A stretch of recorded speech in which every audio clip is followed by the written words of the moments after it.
yogis, welcome to my channel. My name is Kassandra, and today, by popular request, I have another 90-minute Yin Yoga practice. You will need a strap as well as 2 blocks for this class, and it is going to be quite intense. All the poses are going to be held for at least 5 minutes on each side, so not necessarily a beginner Yin Yoga practice. This would be more suitable for people who've been practicing Yin for a while and are comfortable holding these poses for such a long extended period of time. However, remember that you can always come out of a pose early if you feel like you're going past your edge. Let's begin in a wide like a child's pose. The big toes come together to touch, the knees go as wide as you would like them to be, and just walk your palms out in front of you. Let your forehead either rest down on the mat, on the back of your palms, or maybe even on a block. Let yourself get comfortable and settled here. We're trying to let the hips rest towards the heels, letting the belly be soft. And draw the shoulder blades down the back so your neck has plenty of space. Even relaxing into the jaw and the facial muscles. And breathe in any way that is comfortable to you. So we are not trying to force our breath. And we are especially not forcing our way into these poses. Because we will be holding these poses for at least 5 minutes on each side, you don't want to go to your full range of motion right away. Let your body open up. With every minute that passes, you'll notice that you become a little bit more open, a little bit more flexible, and the pose becomes more comfortable and easier to hold. So try not to go too far right away.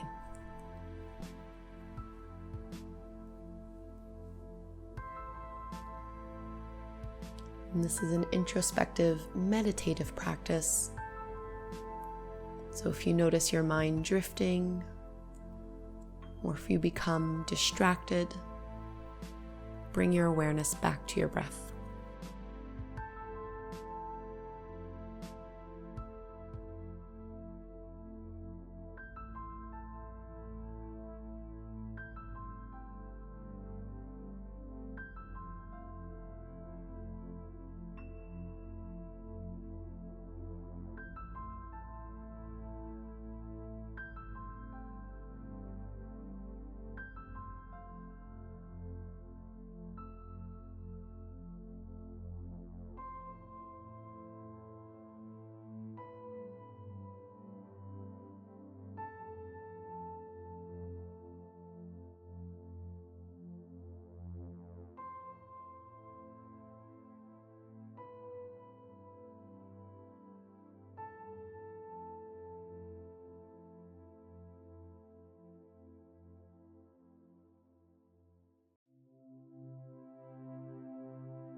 Start to ease out of this child's pose, walk the palms back in, and lift your way back up onto all fours. We'll be coming into thread the needle, one of my all-time favorite poses, great for the upper back and shoulders. So you'll need to thread your right arm underneath you until your right shoulder and ear either lower directly to the floor or onto a block or even a blanket. You could keep your left hand pressing into the ground exactly as it is. What I usually like to do in this pose for a Yin Yoga practice is to extend the left arm up overhead so the left arm is nice and straight. Try to draw your left shoulder blade down the back. Remember, we're always elongating the neck, not compressing anything here. And your hips might have swayed from one side or the other. Try to keep them stacked directly over the top of your knees so that this is really just a twist that is originating from the mid to upper back and then deep into the shoulders. Let your head be heavy and the neck relaxed. Breathe into the rib cage. Feel your rib cage expand front to back and side to side with every breath that you take.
If you had your left arm extended straight, bend the elbow and slide that palm back in. Press down into your left hand to lift yourself back up into your tabletop pose. And whenever you're ready, we'll be going and doing this twist on the other side. So this time your left arm threads underneath you. Gently place your left shoulder and your left ear on your mat or on a block or a pillow or a blanket. The right hand can stay as it is, or you can do what you did on the first side and maybe extend the right arm overhead so it stays straight, applying only a little bit of pressure in that right palm.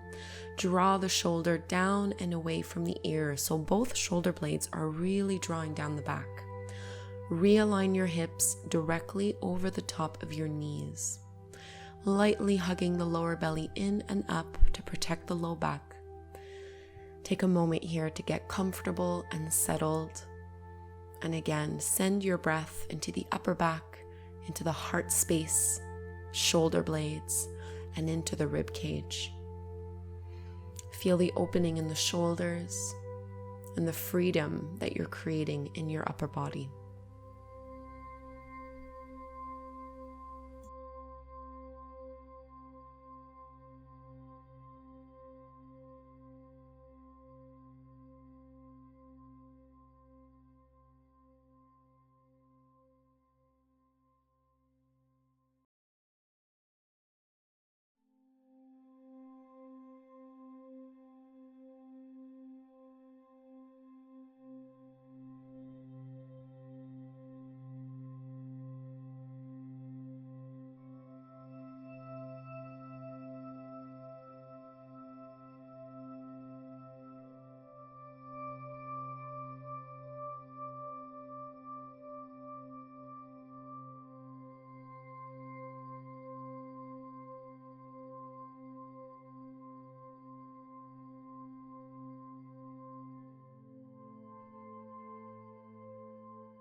Slide your right hand back in. We're going to lift back up into our tabletop pose. Press down into your right palm.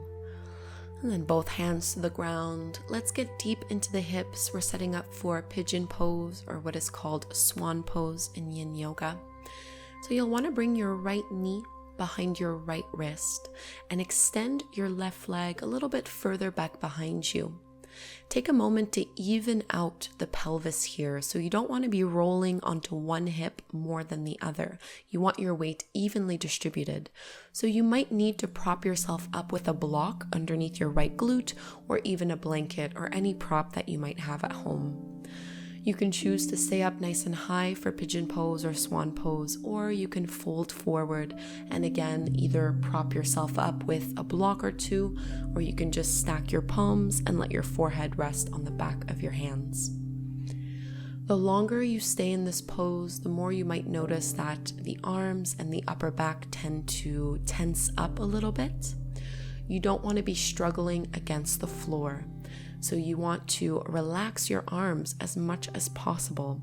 And if you find that you can't really soften the upper body in a pose like this, that's usually a pretty good indicator that you've gone just a little bit too far into the pose and you need a few more props. Keep some weight into your left hip and just relax. Let gravity do the work for you. All you need to do here is breathe. Feel your breath travel all the way down into that right hip, into the low back, into your glutes. Unwinding any tension, freeing up any stagnant energy, getting the chi, the energy moving throughout the body.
We've been in Swan pose for a while, so take your time to come out of it.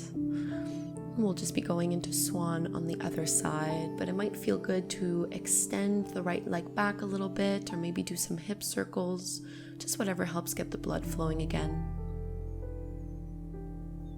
And keep your props close by. Whenever you're ready, we'll go into Swan on the other side. So this time it would be your left knee aligning behind your left wrist toward the top of the mat. The right leg stretches back behind you. Level out the weight in your pelvis so you're not completely rolling over onto your left leg.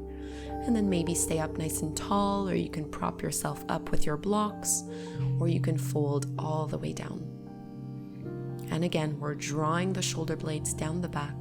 Think of lengthening out through the spine. So we're lifting out of our low backs, not rounding and contracting down, but elongating the spine with every pose that we do. Relax the neck and shoulders. Take a few breaths to get yourself settled and comfortable.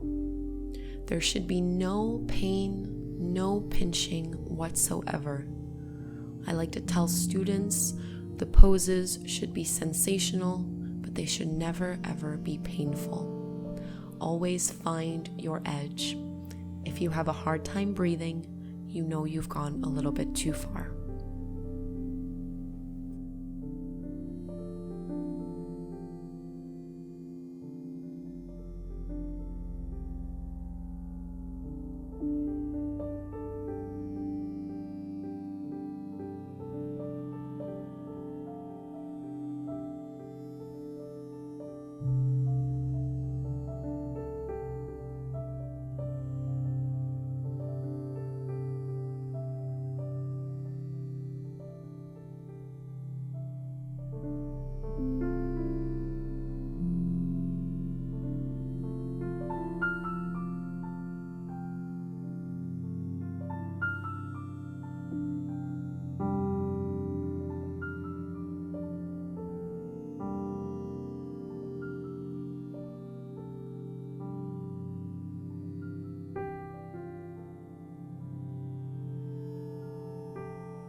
So just like before, you can start to lift yourself out of the swan pose, this very deep hip opener. And you might want to extend your left leg back or take a few hip circles, whatever you did on that first side here that feels good. And we're going to switch things up a little bit. We'll be lying down on our backs. Grab a hold of your strap. We're going to take a reclining leg stretch sequence. So let yourself come all the way down, feet flat on the mat, knees are bent. And you're going to be wrapping the strap around the ball of your right foot, and then just extending that right leg straight up towards the ceiling. I like to hold pretty low down the strap so that my upper arms can stay grounded on the floor, but you can really hold wherever works for you. If you wanted to intensify the stretch, you can extend your left leg straight to the mat. So you are engaging the arms a little bit here, just pulling the leg a little bit closer towards the belly. But again, we're not trying to overexert ourselves. This is supposed to be a passive practice. So the muscles in the right leg should be relaxed. Lower body is not really working here. Just a little bit of engagement in the upper arms so that we can keep that leg stable. Notice if the ankle is no longer in line with the hip. Just try to stay in one long line and soften the neck and the head to the floor. Draw the shoulders down and away from the ears and keep some weight in your left hip. A little bit of a bend in your right knee is always a good idea.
So let's open up the leg from here. Transfer the strap into your right hand, and you're going to let your right leg drop all the way over to the side.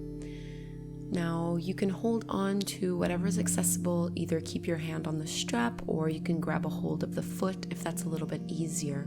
But try not to completely roll over to your right side. So I find that for me, in order to keep my balance and the weight evenly distributed in both hips, it's easier if I bend my left knee and I keep my left foot flat on the mat. So you really want both shoulders still down on the floor, collarbones, belly, and pelvis facing straight up. And as much as you're trying to lower your right leg down towards the floor, you're also trying to get your toes a little bit closer towards your right ear. So finding that sweet spot right in the middle of those two areas. And again, using a little bit of arm strength, but as little as you possibly can.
Gently lift your right leg all the way back to center.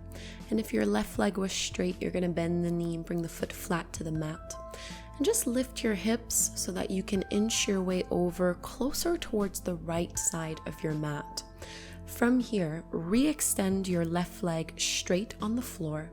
Switch the strap into your left hand, and you're going to guide your right leg across the body until it lowers down over towards the left side of your mat. Now, you could choose to prop it up with some blocks underneath your ankle or underneath your thigh, or it might fall down to the floor like my leg does. It just depends what the flexibility is like. You might feel this very intensely on the outer edge of your right leg. These are your IT bands, and it's not really an area that we get to stretch all that much in yoga. So for a lot of people, it can get quite tight. Definitely bend your knee as much as you need to here. You really don't need to be perfectly straight. As much as possible, try to keep your right shoulder pressing down to the floor so that this is more like a laying spinal twist, and you're really just rotating from the low back into the hips and down. Take a few moments here to readjust your stance until you can find stillness and find some kind of comfort in this pose. So while it will be sensational, remember it should not be painful in any way. Try to relax into it, draw the shoulders down and away from the ears, and breathe slow and steady in and out through the nose.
And we'll come out of the pose on this side, lifting the right leg back up, removing the strap.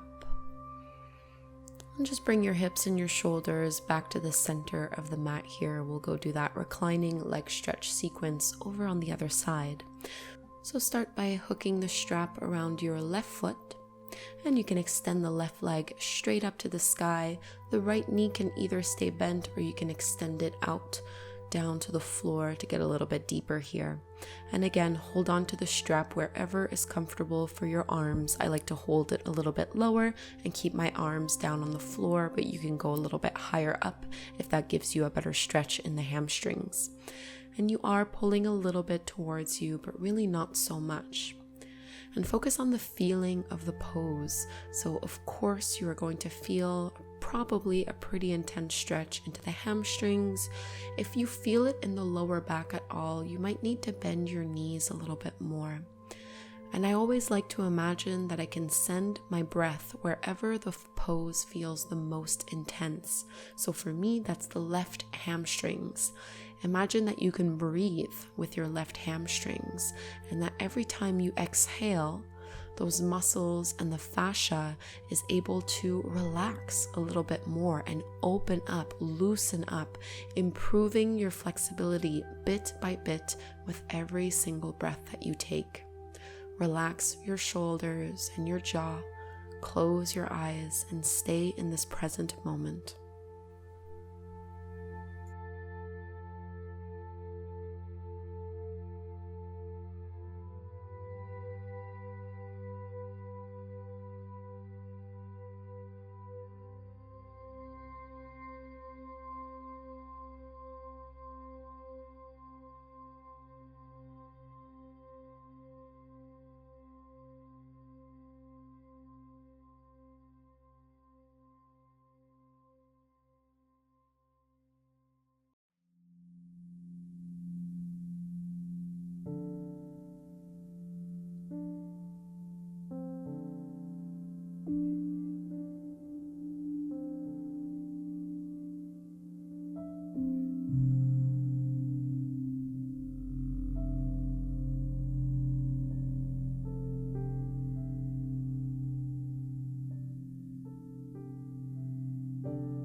And let's open up the leg to the side. So holding onto the strap in your left hand, you can help guide that left leg over.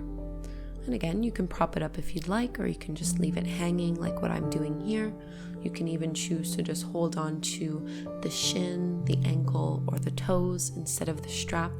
And I find it easier when I bend the right knee and keep the right foot flat to the mat. Maybe even place your right hand on your hip just to keep that hip grounded to the floor. It's going to want to lift up the longer you're in this pose, but really try to stay neutral in your spine, staying long and tall, but just relaxed on the floor beneath you.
And coming out of this leg stretch, we'll take our final variation, so the one that needs a twist. So as you lift the left leg back up, you can move your hips and your chest over towards the left side of your mat. Re-extend your right leg straight to the floor and transfer the strap into your right hand. Let your left leg cross over the body as it drops down towards the right side of your mat, maybe on a block, maybe hovering, or directly down to the floor. And we want to keep our left shoulder blade down on the floor so that collarbones face straight up. You can reach your left arm out to the side if this helps that motion along. So we're trying to almost stack your left hip almost directly over the top of the right hip. Remember, bend your knee a little bit or a lot, whatever you need to do here to make the pose accessible.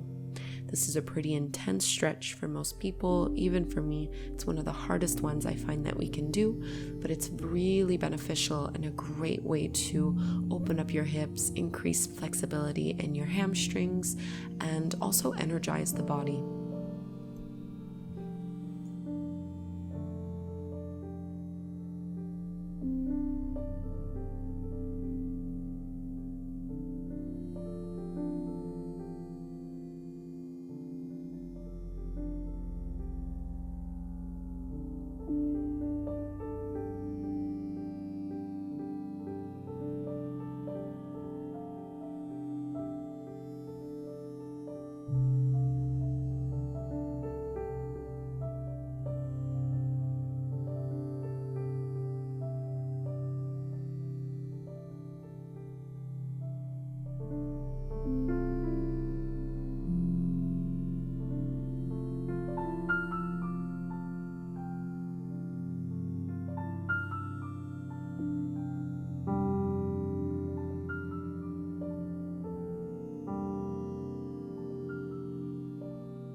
Start to unwind from this twist, letting go of the strap. We won't be needing it anymore. And maybe just pull your knees into your belly, giving it a little squeeze if that feels good.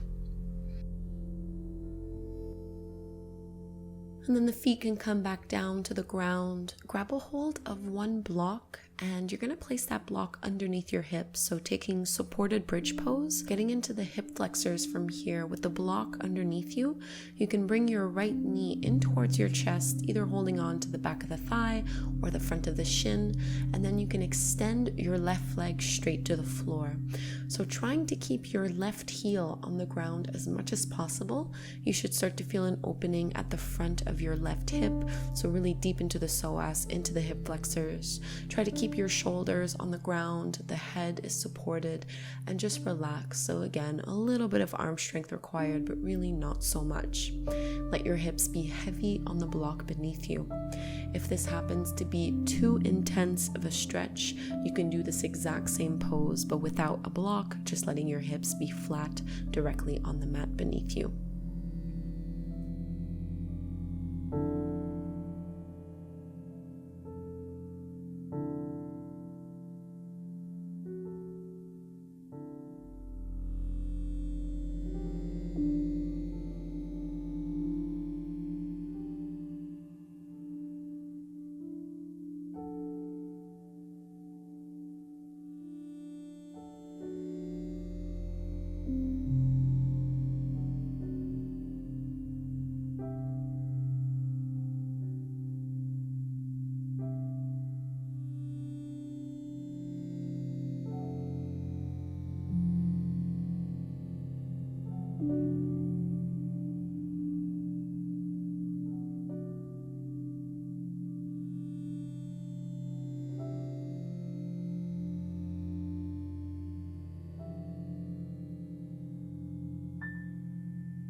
And let's release this side. We're going to switch over to the other side.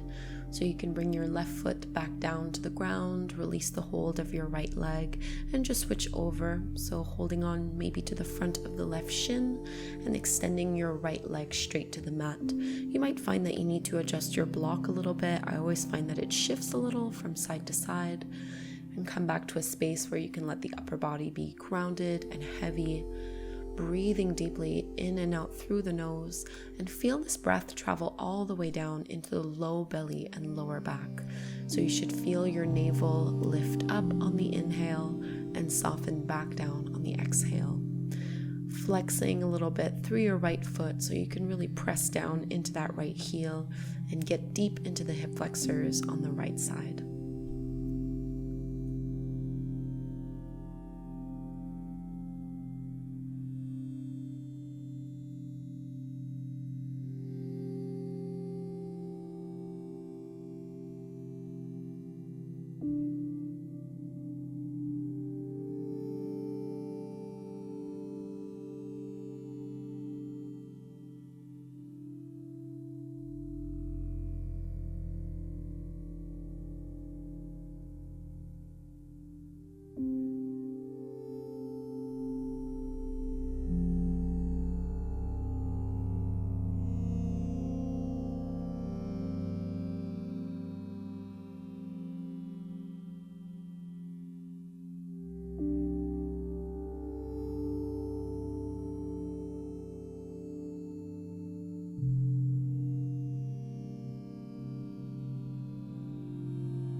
let's release this side.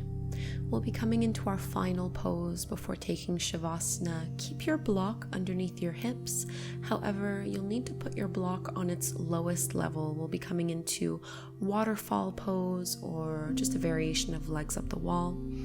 So keeping the block underneath the pelvis, you can just extend your legs straight up to the sky.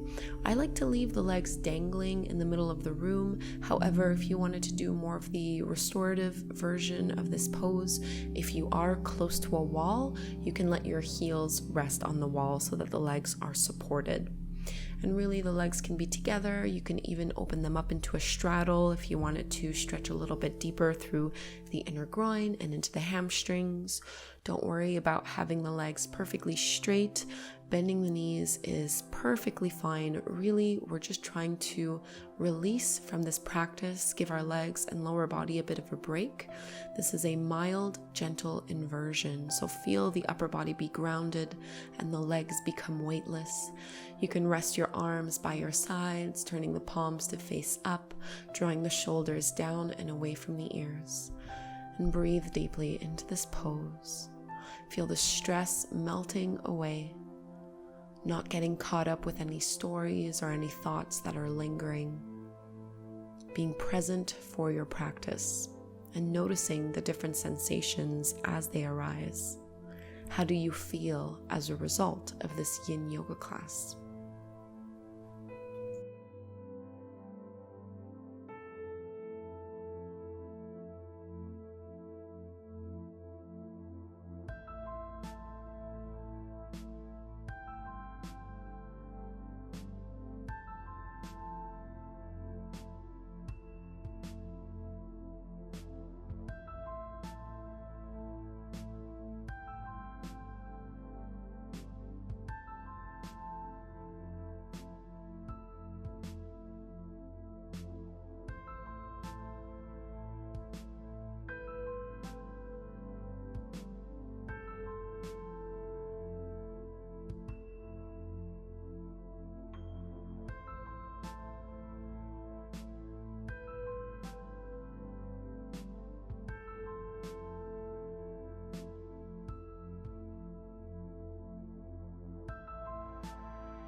Bend your knees and let your feet come all the way back down to the floor.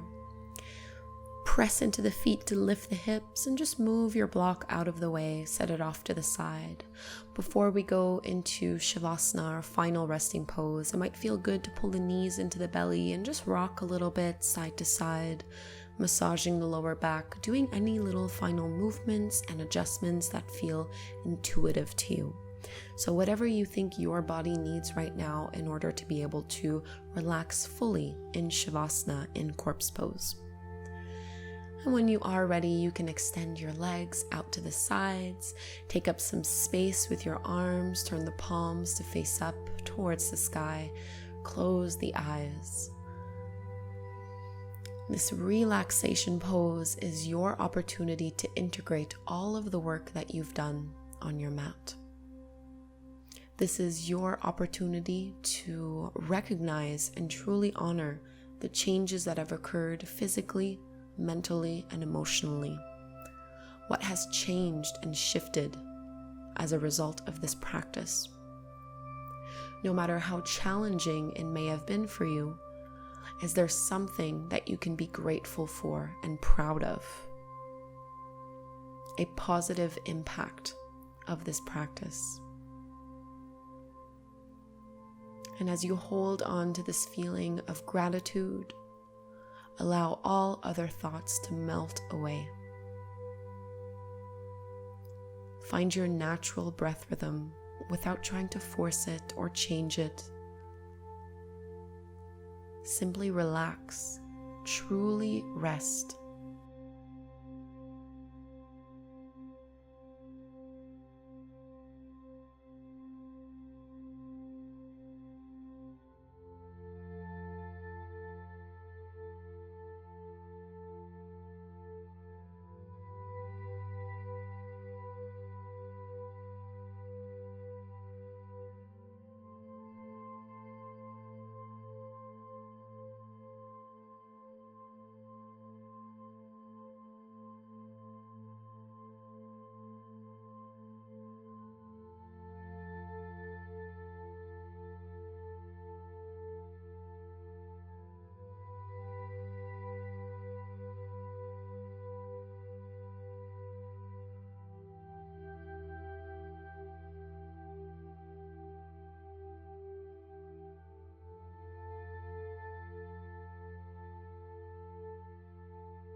And this is where I will leave you, friends.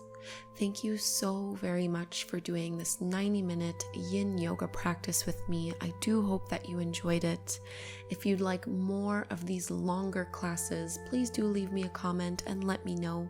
It would mean the world to me if you could subscribe to my channel. It's a great way to help support free yoga on the internet. Thank you again. Have a wonderful day. Namaste.